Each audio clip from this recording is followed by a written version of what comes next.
Colm Boohig with us to talk tennis. Colm, good morning to you.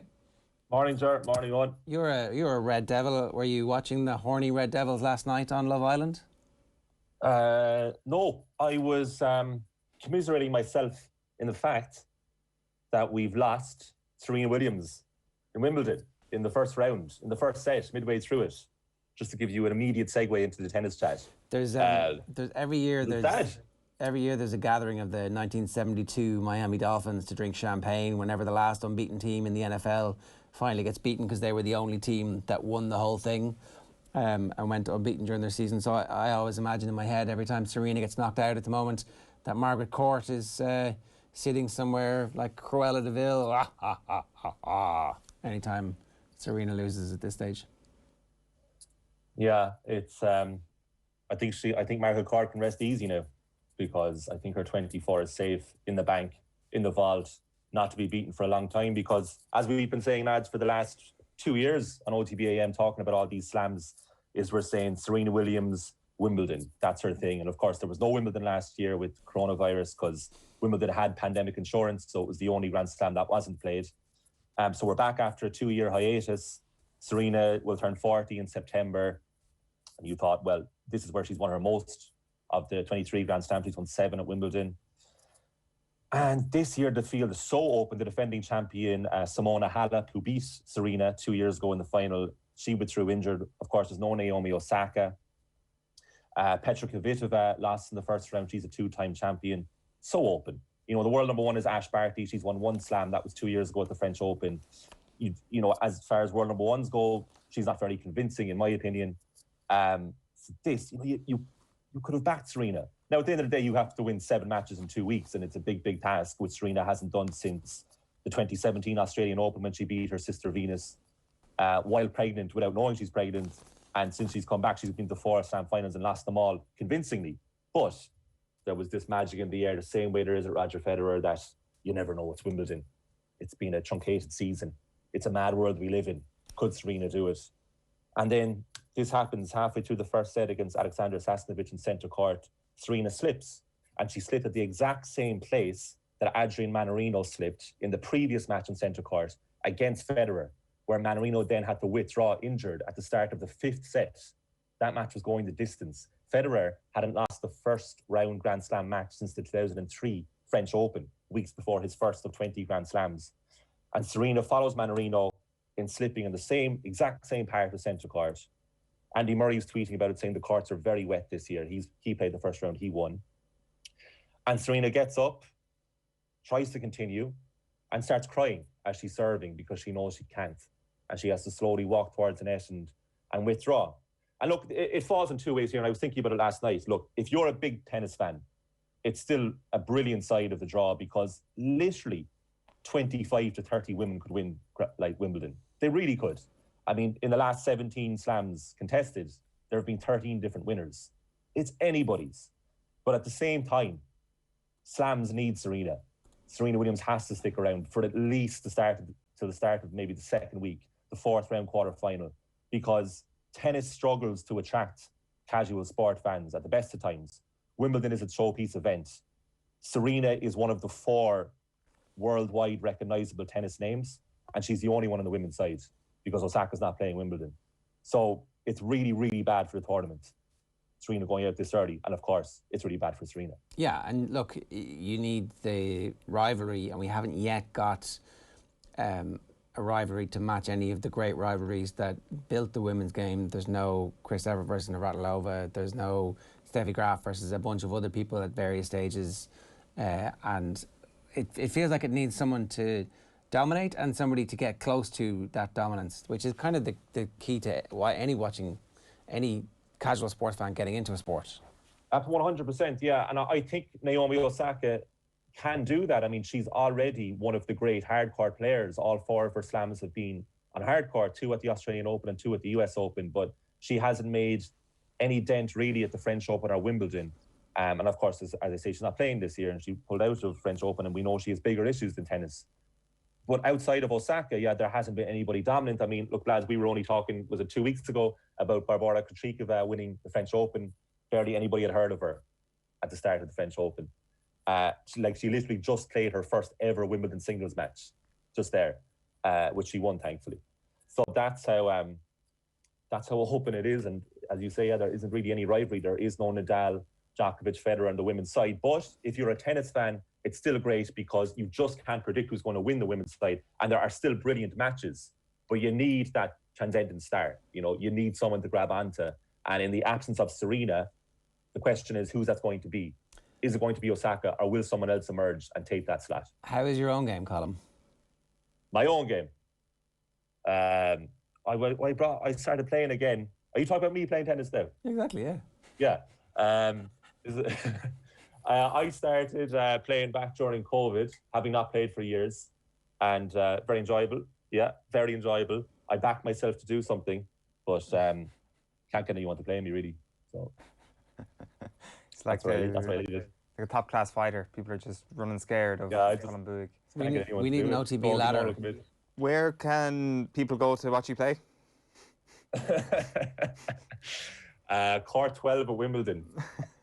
I haven't got any of the show cards yet. It's very upsetting. I actually play in Herbert Park in Dublin. You can rent courts there for an hour, €6 per adult. Posh. I don't recommend anyone do it. Yeah. I always need €6 per adult. That's what. €6 per adult. That's very easy. Half a pint in that part of Dublin. I take the full pint. But it's essentially €12. You're not going to pay yourself. No, it's pretty good.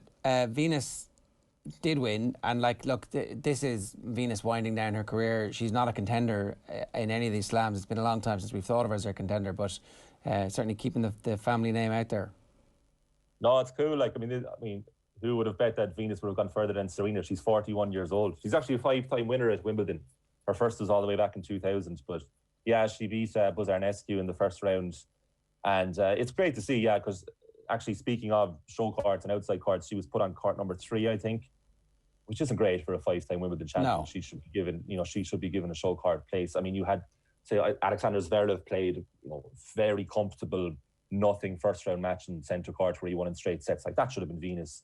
And the other intrigue about her too is that she's playing mixed doubles with Nick Kyrgios at this Wimbledon. So with who? She's brilliant in herself. With Nick Kyrgios. Your buddy. Playing, the tennis player. Yeah, Nick Kyrgios. We haven't had you on since Nick Kyrgios gave you a shout out for your stag. I know. Yeah, it was great. Wouldn't expect anything less from Nick. Actually, the lads were telling me that the lads who booked it were saying that you pay for the message to come through and you write the script. No, right? Nick Kyrgios is not taking pocket money from people on the far side of the world to send a phone message to people. Listen to this, right? So they wrote the script and they sent it to him, and you pay up in full, and if the video doesn't come back before a certain time, you get a full refund. But the lads are telling me that Kyrgios sent the video with exactly 1 minute to spare, which is very on brand for Kyrgios. What was your emotion when you saw Nick Kyrgios describe you as his favourite member of Team OTB? No, he said one of his favourites, which I was disappointed with. Are you sure? But it certainly, my recollection was it was like, oh, you're my favourite. Yeah, it seemed like a little bit of bias. Yeah, I know that he does watch regularly, but I was suspicious that he wasn't paying attention because I don't think I presented anything. And he said I'm one of his favourite presenters. So that was upsetting, that attention to detail. But the sentiment was right, and that's all that matters. Generally quite a positive thing to say, though. It's almost as if somebody close to you slipped him €150 or something. Well, I just revealed that. I mean, we can move on from that. But I thought the funniest part was, with 60 seconds to spare, he submitted the video. But he's involved in a classic at the moment. He's halfway through his 5-set match with Hugo Humbert on court 1. And it's a brilliant match, actually. But most people in Ireland couldn't see that match because of the rain delays. The first 2 days, actually, have been really unseasonably wet, even by Wimbledon standards. There's so many matches delayed. And it went beyond the BBC coverage. So you would need access to BBC iPlayer to have seen Kyrgios play. Get now VPN. Yeah, VPN access is what you need. But thankfully, that will resume this morning or early afternoon, maybe, and they'll see out that final set. But I was reading about it, and Kyrgios won the fourth set 6-1 and had unbelievable stats like 95% first serves in and 100% second serve points won. Incredible stats for a guy who hasn't picked up a racket in 5 months. Is, as I said many times, his natural talent is something else. He just can't find any consistency. Djokovic is going to win this now from this point forward, and it's really about us kind of grimly watching him become the winningest Grand Slam tennis man of all time. Yeah, but who said it was grim? Yeah, I mean, if he gets it, he'll deserve it, won't he? It'll be 20-20-20. It'll be perfectly tied up. But he actually lost his first set against Jack Draper in the first round on Monday, 19-year-old from Sutton. In England, Michael Verney thought I was talking about Sutton in Dublin, but no, Sutton in England. And he took the first set off Djokovic, and Djokovic went on to win in 4. Yeah, I mean, look, the only way that Djokovic is going to lose is if he defeats himself, like he did at last year's US Open and gets disqualified. It's untouchable. Especially because the man he just beat at the French Open final, Stefanos Tsitsipas, he's gone already. He lost in his first round very easily. He was completely down. And Roger Federer needed 5 sets, as I said. Andy Murray got through in 4 sets, but should have won in 3 sets. And then you're looking at the likes of Daniil Medvedev, Alexander Zverev. Yeah, not going to do it. And maybe Matteo Berrettini. But like, no, this is all Djokovic. And lads, like, this will be momentous. You know, you should watch it. You should love it. It'll be 20-20-20 in less than 2 weeks' time. Exactly. The last time we had a conversation about Novak Djokovic on this show, it went down a storm with our YouTube viewers.